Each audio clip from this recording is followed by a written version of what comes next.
ба таври қочоқ ворид намудани молу маҳсулот аз рақобатҳои носолими тиҷоратиест ки ширкатҳои расмии воридсозандаи маҳсулот зарар мебинанд.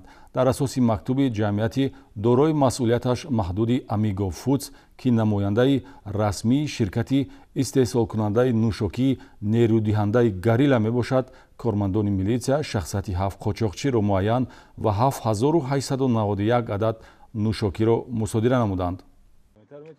нӯшокии нерӯбахш ва ғайриспиртии Гарила аз маҳсулотҳои истеъмолиест ки имрӯзҳо дар миқёси ҷумҳурӣ харидори зиёд дорад. дар ҷумҳурии Тоҷикистон ҷамъияти дорои масъулияташ маҳдуди Amigo Foods тибқи шартнома ҳамчун намояндаи расмии ширкати истеҳсолкунанда ҳуқуқ дорад аз Федератсияи Россия ба ҷумҳурии Тоҷикистон нӯшокии мазкурро ворид созад. аммо баъзе аз шаҳрвандони манфиатҷӯ рақобати носолими тиҷоратиро пеша намуда бо истифода аз гузаргоҳҳои ғайриқонунӣ ба таври қочоқ ин намуд маҳсулотро бе расмиёти гумрукӣ ва сертификати мутобиқат ба ҷумҳурӣ ворид намуда истоданд ки чунин амал ҷавобгарӣ дорад. дар асоси мактуби ҷамъияти дорои маҳсулияташ маҳдуди Amigo Foods мақомоти корҳои дохилӣ барои ҳимояи ҳуқуқи ташкилоти мазкур, ҳифзи ҳуқуқи истеъмолкунандагон ва пешгирӣ аз воридоти маҳсулоте ки сертификати мутобиқат барои бехатарӣ надорад, чорабиниҳои санҷишиву оперативиро гузаронида дар минтақаи Суғд, шаҳру ноҳияҳои Истаравшан, Спитамен, Мастчо ва Бобоҷон Ғафуров 7 ҳолати ба таври қочоқ ворид шудани нӯшокии нерӯбахшро ошкор ва аз муомилот 7891 адад нӯшокиро мусодира намуданд.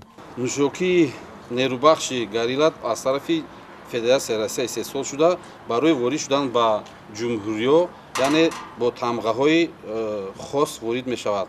ҳангоми ба ворид шудан ба ҷумҳурии Тоҷикистон дар зарфи ӯ навиштаҷотҳои қабулкунанда ҷумҳурии Тоҷикистон навишта шудааст ва ҳангоме ки зарфе аз ҷумҳурии Ӯзбекистон бо тарихи қочоқ ворид мешавад, дар тани зарф навиштаҷот ҳамчун қабулкунанда ҷумҳурии Ӯзбекистон дар шудааст. масалан сокини 43-солаи ҷамоати деҳоти сарбанди ноҳияи Спитамен Ёқуб Умаров ҳангоми бо истифода аз автомошинаи боркаши тамғаи Део Дамас ба таври қочоқ ворид намудани 5280 адад нӯшокии нерӯбахши Гарила ё ин ки аз ҳудуди ноҳияи Мастчо автомошинаи боркаш бо 1545 адад нӯшоба муайяну боздошт шудааст. Ӯзбекистон даровардем амина ҷа арзон ҷа бора милиса дошт. аз кадом минтақаи ноҳияи Спитамен гузарондед шумо? Спитамен ҳамин Платина горни қишлоғро ҷамъ карда будем. чӣ мақсад доштед? ин маҳсулота куҷо бояд интиқол медодед?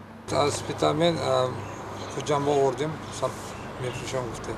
омиле ки барои ривоҷи кори қочоқчиён мусоидат намудааст, ин аз тарафи соҳибони мағозаю нуқтаҳои тиҷоратӣ қабул ва ба фурӯш гузоштани маҳсулот бе сертификати мутобиқат мебошад.